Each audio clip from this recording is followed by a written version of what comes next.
Hi guys, nagbakasyon nga pala yung aking kapatid, yung sumunod sa akin. Kaya ito, nag-aya siyang mag-beach daw kami, minsan lang naman. Ito nga guys, nakarating na kami sa aming destinasyon. Ito nga pala guys, yung beach na sinasabi ko sa inyo, Tangkaan Beach Resort.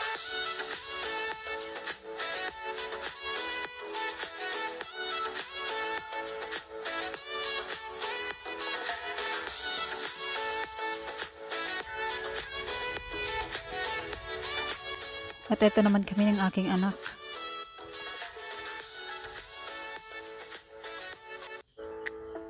Pagbaba guys, ito yung kanyang view. Ayan.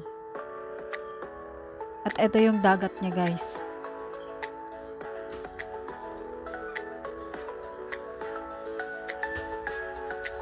Ayan o.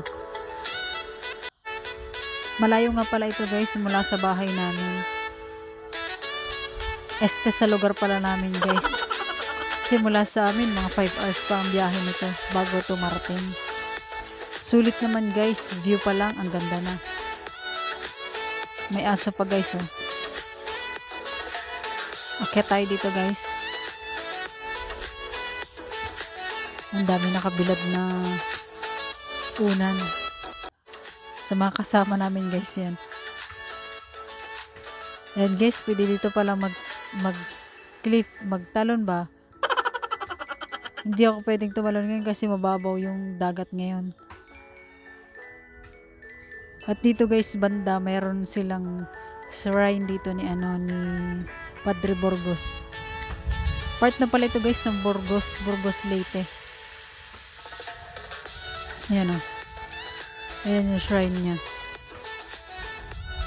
At ito guys, yung pinakamagandang view dito. Ayan o. Ayan guys o. Ayan. Tapos ito nga pala guys, ayan. Yung bundok na yan ay, sabi nila, Mindanao na daw yan. Ito nga pala guys, yung aming cottage na kinuha, yung walang bubong. 200 pesos na lang guys, yung walang bubong. Kaso nag-iisa na lang guys ito dito. Kami lang guys ang tao ngayon dito kasi hindi weekends. Ito nga pala guys, yung iba nilang cottage. Maganda rin. 300 pesos guys. Yan. Tapos dun sa bandang doon sa likod ng cottage sa dulo, meron siya lang dong lutuan na ihawan ba. Yun lang guys. Salamat sa panonood. Bye bye!